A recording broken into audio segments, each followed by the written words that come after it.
Hey guys, this is Lunas and you're watching a guide on Bounty Hunter. Bounty Hunter is a melee agility hero that excels in small-scale skirmishes and extended chases. His skills are geared towards deploying high burst damage to kill a single target and setting up the enemy to be hunted down by allies. Though not exactly tanky due to his low strength growth, Bounty Hunter has an above average base movement speed of 315 and a starting armor of 6, which helps him immensely to stay alive. At worst, Bounty Hunter lacks range to dominate the long lane, as well as AoE disruption to repel pushes. At his best, Bounty Hunter destroys the enemy's economy by forcing out hundreds of gold in detection, and reinforcing his allies' gold intake with bountiful tracks. Though not exactly a team-fighting machine, Bounty Hunter excels in preying on squishy heroes that lack good stuns or escape mechanism. Playing a successful Bounty Hunter requires a strong sense of awareness of enemies' movement and their inventory. Shuriken Toss is a single target nuke that deals 325 magical damage at max level and mini stuns on impact. The mini stuns make Shuriken Toss a great finisher, especially against enemies that tries to teleport away from ganks. Shuriken Toss has a non-linear damage and mana cost scaling. The damage jumps from 100 to 200, then 250 and finally 325, making the second level of Shuriken Toss twice as effective as the first. The mana cost of Shuriken Toss also climbs rapidly, and Bounty Hunter may need a mana regeneration item to support spamming it during fights. With a 650 cast range, Shuriken Toss is a decent finishing nuke for Bounty Hunter's fleeing prey. Janata is a strange passive that only works when it's cooled down. Janata allows Bounty Hunter to land a 225% critical strike at max level, while also applying a 25% movement and attack speed at all levels. At early game, Janata doubles as a last-hitting aid as well as a great harassment tool in lane. As the game progresses, Janata becomes a spike damage nuke and slow at the same package. With a low cooldown of 6 seconds, Bounty Hunter could burst many targets in an extended teamfight. Unfortunately, Janata will not amplify the damage of Shadow Walk. Harassment, lane control, initiation, and finisher, Janata is a great asset for Bounty Hunter in every stage of the game. Shadow Walk, or more commonly known as Wind Walk, allows Bounty Hunter to fade into invisibility, which grants much of Bounty Hunter's elusiveness in laning and mid-game ganking. There are 3 important properties about Shadow Walk.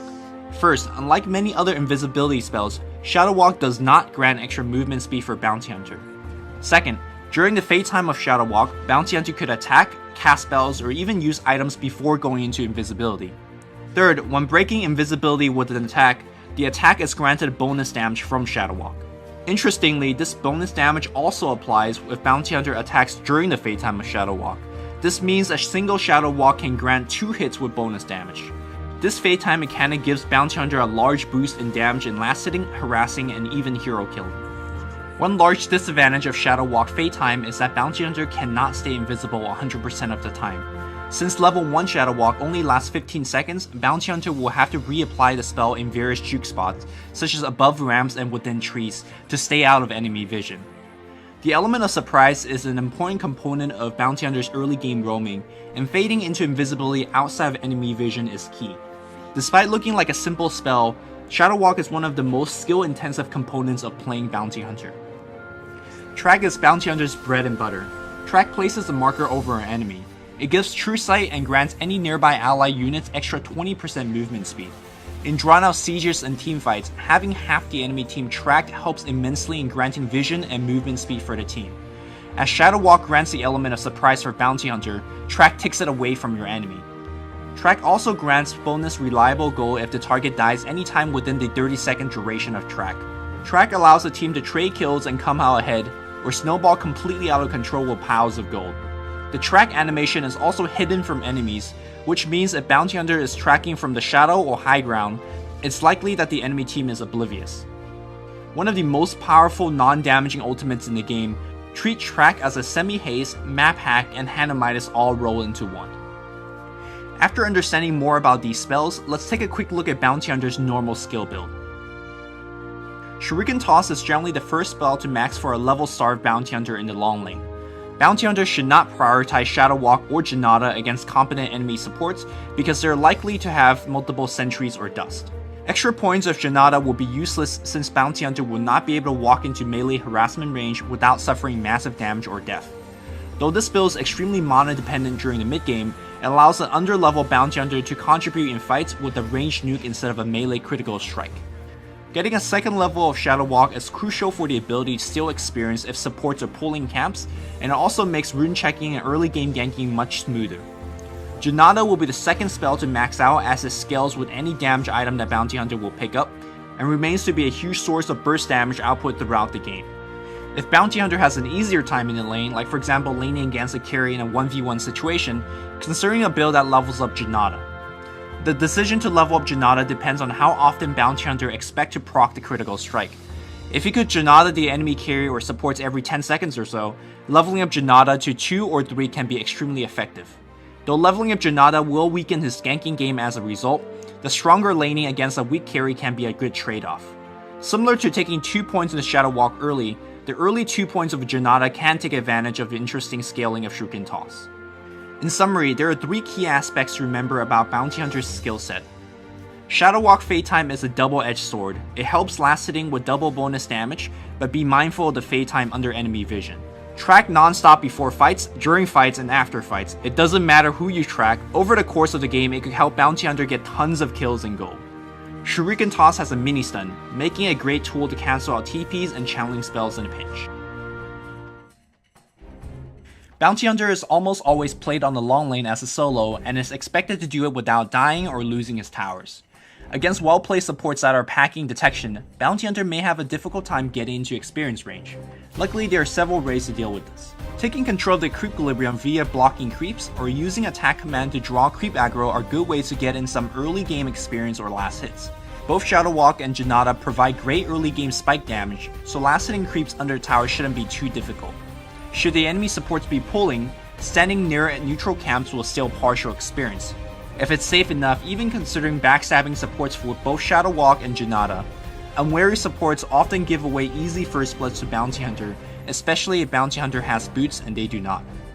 If the enemy supports are suffocating the lane with detection and stuns, an alternative is abandoning the lane altogether and roam into the mid lane. Especially if a mid ally has been harassing well, a level 2 Bounty Hunter can force a kill with Shadow Walk and Janata. Even if Bounty Hunter dies to the tower in these ganks, as long as he's getting experience and helping to shut down the mid lane, it's worth the death. Also consider going to the enemy jungle if there are weak junglers.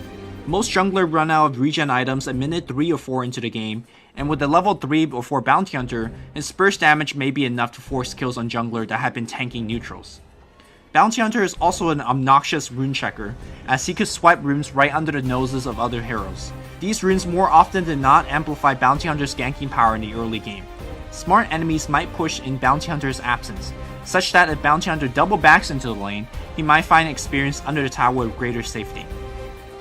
Checking inventory and item progression is an important skill to learn as a Dota player, but for Bounty Hunter, it's often the difference between life and death. Keep a close eye on enemy supports and initiators because they will most likely have Dust, Sentry, or Gem. This means at the beginning of the game, diligently check items of enemy heroes. If you notice a lack of detection, you could play more aggressively with tons of options to dive or escape. Pay attention to enemy support movement to know if they place Observer or Preemptive Sentry wards, especially in the river, since this will save Bounty Hunter from a lot of surprising ganks. Apart from extremely rare cases, it's imperative that Bounty Hunter leaves the lane and start ganking once he reaches level 6 or 7. Although Bounty Hunter can be farmed and played as a carry, his skill set and stat growth is more suited to be played as an assassin. Successful ganks give Bounty Hunter and his allies more gold through track. Not only does the gold and the experience make future ganks easier, but the opponent lose gold, farm time, teleport scroll, and other resources. Aside from a few reasons to stay in lane, go gank, gank, gank. In ganks, Bounty Hunter will likely pop out invisibility with Shadow Walk bonus damage and Janata critical strike, and then follow up with track and Shuriken Toss. However, in teamfights, Bounty Hunter rarely wants to be in the middle fight until he's chasing. Before fights occur, use track's long cast range to keep enemies in check. With the help of Shadow Walk, poking in from sides, ramps, or even behind enemy position for track is a great way to get off his ultimate unscathed. If a teamfight's won and the enemy team is on full retreat, Bounty Hunter and his team will chase extremely well thanks to track's vision and extra movement speed. When chasing, be aware of enemy respawn timers, cooldown of important spells, and teleport scrolls. It's not uncommon to chase too deep and get picked off by TP support as well as enemy heroes buying back. More importantly, there are times when allowing low HP hero to run away is the optimal choice. Focus on bigger objectives such as pushing towers, Raxes, or even taking Roshan as the enemy team is running away or recovering in the fountain. Lastly, like many assassins in the game, make sure that Bounty Hunter isn't farming in enemy vision. If Bounty Hunter is last sitting away in a lane, enemy heroes will also know when they could farm safely. Should Bounty Hunter need to farm in jungle and stay out of enemy sight. Furthermore, take the opportunity to roam behind enemy lines. More often than not, you'll find low HP support or even couriers for easy pickoff. These pickoff creates a huge sense of danger for the enemy team, and it's a great way to get into their head. Apart from straight killing the enemies, not being on the map is one of Bounty Hunter's best weapon in wasting preemptive wards and preventing enemy from farming. Bounty Hunter has several major weaknesses in his stats and spells, and a careful consideration of items is vital in ensuring that he could contribute to the team. Bounty Hunter wants a mixture of HP and mana item to address his weak strength and intelligence growth. He should go for items that improve his utility role, since his spells don't offer too much crowd control or insane damage in fights. Plan ahead and ensure that you have enough item slots for Bounty Hunter, since he has a wide range of fairly inexpensive items at the start. Starting item wise, there are two major builds. One is getting boots and regen, or the second one is massing branches, a stout shield, and regen.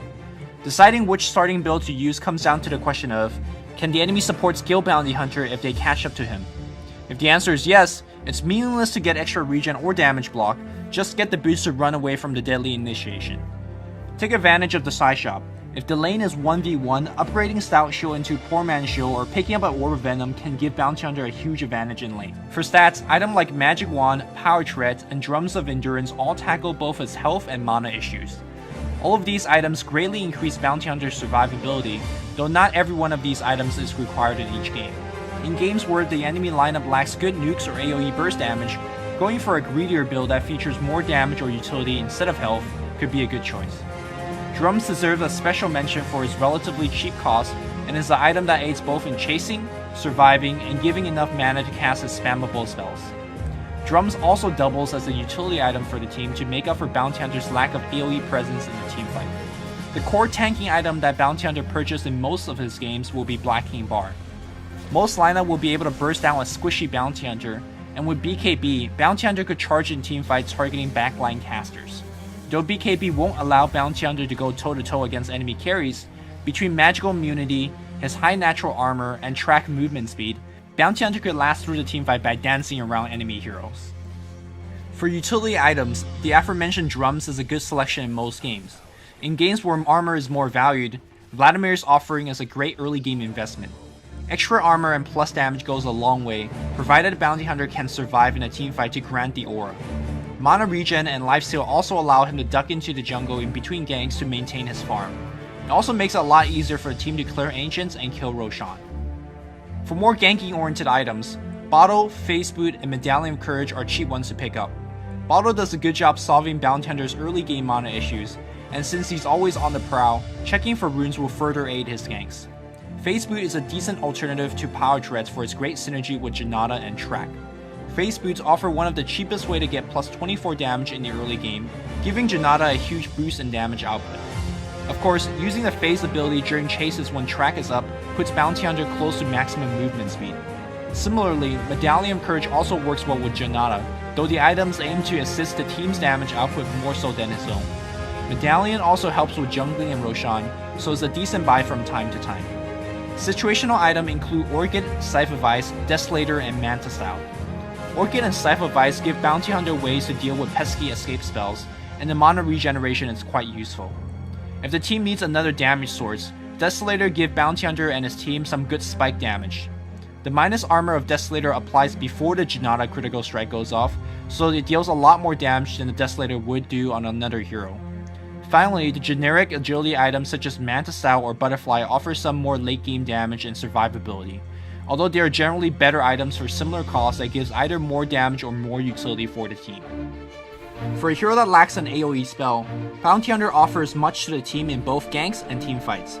Shadow Walk provides Bounty Hunter with the ability to scout and gank, and in conjunction with multiple tracks, it can help the team to ensure kills and accelerate their farm. Playing a masterful Bounty Hunter requires awareness of the enemy's vision and inventory, while managing his own restricted health and mana pool, and applying constant pressure by tracking and ganking. Bounty Hunter is one of the hardest heroes to play well in top tier games, but is ridiculously destructive when played properly. Keep on tracking and have fun playing Bounty Hunter. As always, I hope you guys found this guide helpful and educational. You can find the item and skill build of this guide in your Dota 2 client. My next hero guide will be on the support hero Crystal Maiden, one of my favorite heroes of all time. You can check out all of my guides here on this particular playlist. And that's it for now. Hope you guys enjoyed it. Until next time, this is Luminous, signing off.